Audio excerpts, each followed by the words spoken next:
The movie begins with us, the viewers, being informed of the death of a famous celebrity known as Anna Fritz, as we see her body being wheeled into the morgue. Unlike the incredibly normal, well-adjusted member of society that he is, the morgue worker proceeds to immediately take a picture of this body's face like a completely sane person. The hospital worker, Pau, is then met by two of his friends, Javi and Ivan, who proceed to do drugs and drink alcohol like normal hospital visitors, while asking Pau to show them pictures of Anna. And apparently not valuing his job very much, Pau proceeds to sneak both of his friends, as well as their drugs and alcohol, into the basement area of the hospital to visit the morgue. From the get-go, it's apparent that Javi is hesitant to be doing this, as he doesn't really like the idea of seeing a dead body, as I guess they smell kind of funny. But he's constantly being egged on by the more aggressive, outgoing Ivan, who seems to be the one who controls the situations and really wants to see some dead chick. Once they're in the morgue, they anxiously wait for Pau to pull back the covers to reveal Anna, but when he does, it's a naked dead old woman. The best pranks always involve naked old people, but this time he shows them Anna for real, before Ivan takes it upon himself to pull the sheets down to reveal her body, as he then begins groping her. Javi is evidently disturbed by what he's witnessing, while Pau almost seems to be enjoying the fact that he could accommodate something like this for his friend. Disturbed, but not down with the sickness enough to not touch her for herself, after being peer pressured into doing it by Ivan, he touches her, and after they're done, probably breaking some kind of law, they then proceed to break another, as all of a sudden they seem incredibly interested in the smell of sugar for some reason. And after it's ingested, Ivan heads back over to the table, but this time he completely removes the sheet to uncover her body, before beginning to talk with the other two about the completely normal activity of sleeping with a corpse. As you do. And without much pressure really, motivated by Ivan's sick endearment, Pau then admits to have actually done it before, as if it's some kind of great accomplishment and not some serious crime that he can share with his friends. Which motivates Ivan even more to begin talking about the possibility of them doing the same with Anna, while Javi seems to be incredibly uncomfortable and downright disgusted by the situation. But all the while, Pau has the look across his face of someone who thinks this is a good idea. It's not a good idea, Pau. Bad boy. Still thinking this is a terrible idea, Javi keeps suggesting to the other two that they leave. They should just attend the party that they were originally heading to, where the beds are a lot softer and the women are a lot warmer. Also alive. But Ivan seems to be of the mind that he prefers his women on the colder side. And Pau, seeing absolutely no problem with the horrific crime that's about to take place, takes Javi into a back room so Ivan can be alone with her and contemplate his life choices. With Pau clearly liking to engage in this kind of sick behaviour, he also seems to like to witness it too, as after being told to leave the room, he peeks through the slightly open door to watch Ivan engage in a behaviour that can only be described as not very nice. And as soon as Ivan is done, Pau wastes no time in heading out there for himself, as he absolutely loves the idea of having his best friend's semen all over him. But whereas Ivan is more of the type to just get it done and finished, Pau is more of the romantic type apparently, as he puts his finger in her belly button.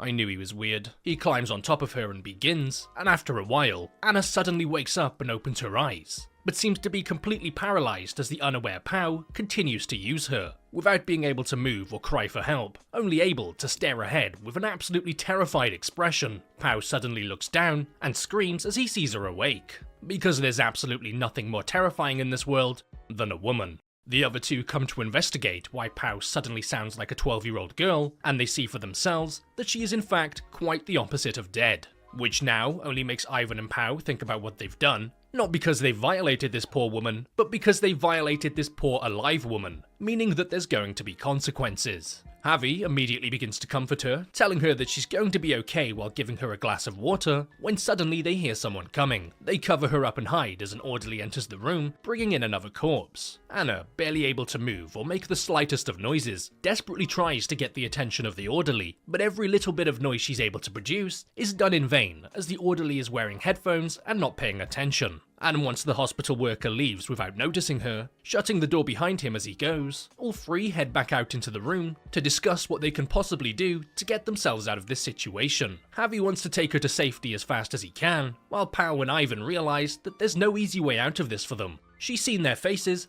and they look weird. Scrambling for any ideas, Ivan suggests that because everybody else already thinks she's dead, then they should just kill her, because apparently that's just as easy for him as violating a dead body. Javi, thinking that this has gone on far enough, grabs the mortuary table and begins wheeling her out of the room, when suddenly they realise they've been locked in and that Pau's keys were left outside when he took his incredibly professional work break. Not deterred, Javi begins calling out for help, causing Ivan and him to break out in a fight, as in an apparently controversial take, Javi isn't too keen on the idea of killing someone. But while they're fighting, Ivan realises that Javi's hit his head on the floor and he's now bleeding quite badly. Once again, scrambling for any way to get out of this situation without killing a second person, they plan to hide Anna, Javi and Ivan in the back room, while Pau uses his pager to get someone to let him out. Then once they've got the door unlocked, they're going to place Javi somewhere in the hospital where he'll be found and make it look like he was robbed.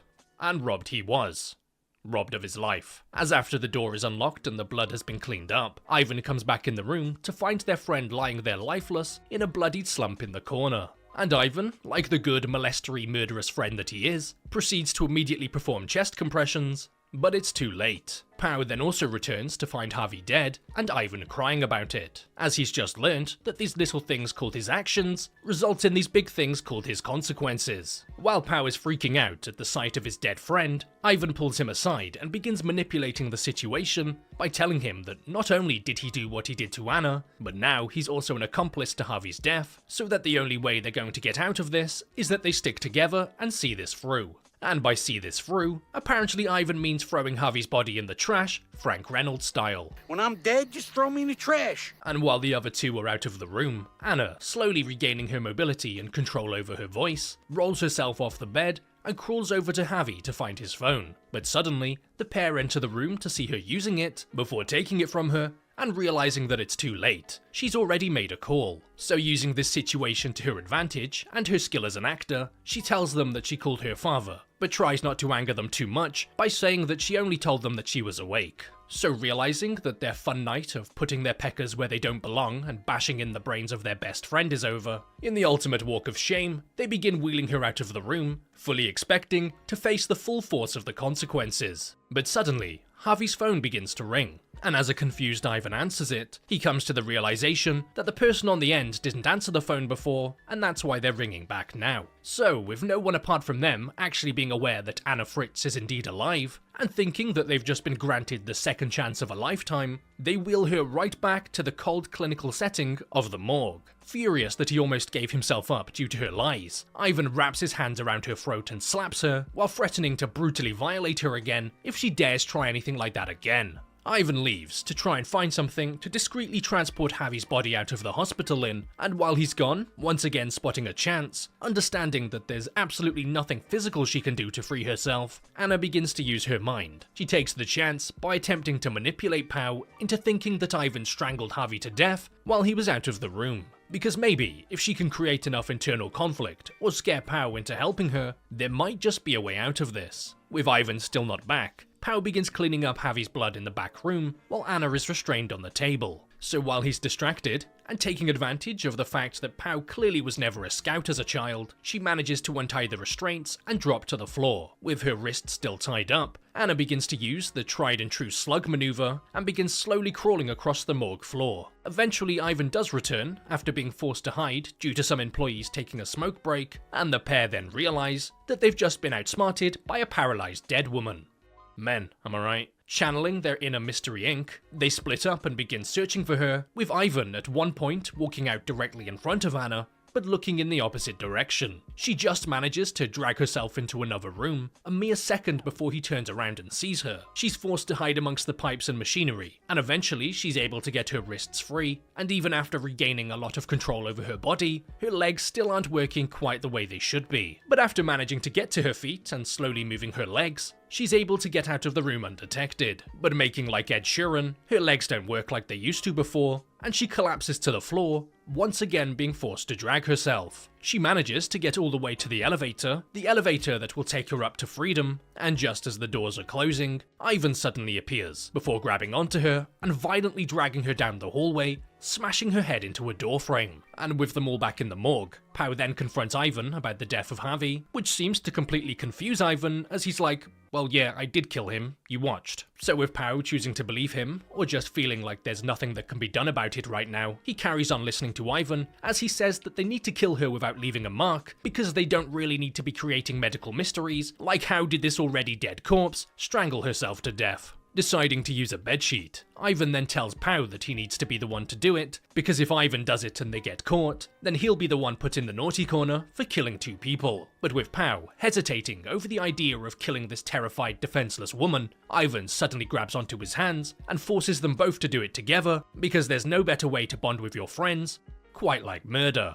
And after she urinates all over them, she eventually goes limp. And now if only those 2 went limp earlier, then they could have avoided this whole big mess. So with the dead woman being dead again, they throw Ivan's corpse into a wheelie bin, because I guess the dead can't be materialistic, with Ivan taking the body away, while Pow is left behind to clean up Anna and any evidence that may have been left behind.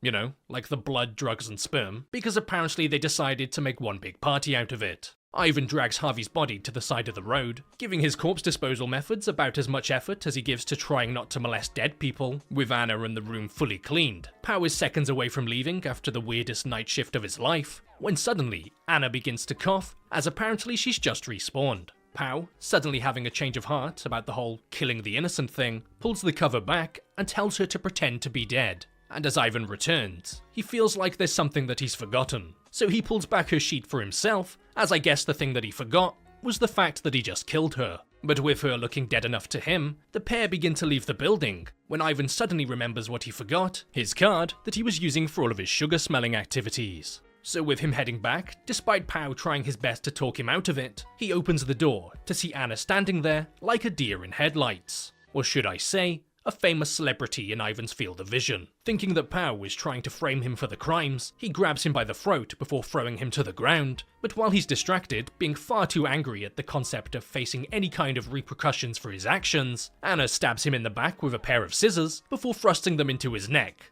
because who needs that much blood anyway? And with one already being down, Anna decides to go for the double kill, with Pow somehow not realizing that he could be in any danger right now, as he walks right up to her with his stomach exposed, giving her the perfect opportunity to plunge them right into his insides.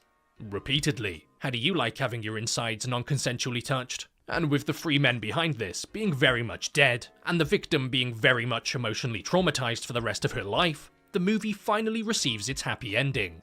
And with the Corpse of Anna Fritz being covered, I can now add it to the playlist of videos involving the genre of people sleeping with the dead when they're not actually dead. So before this video comes to an end, I'd like to just give a massive shout out to all of my YouTube members and patrons, the people who every week, despite YouTube making it incredibly obvious that they're not fond of the type of content I make, continue to help support the channel.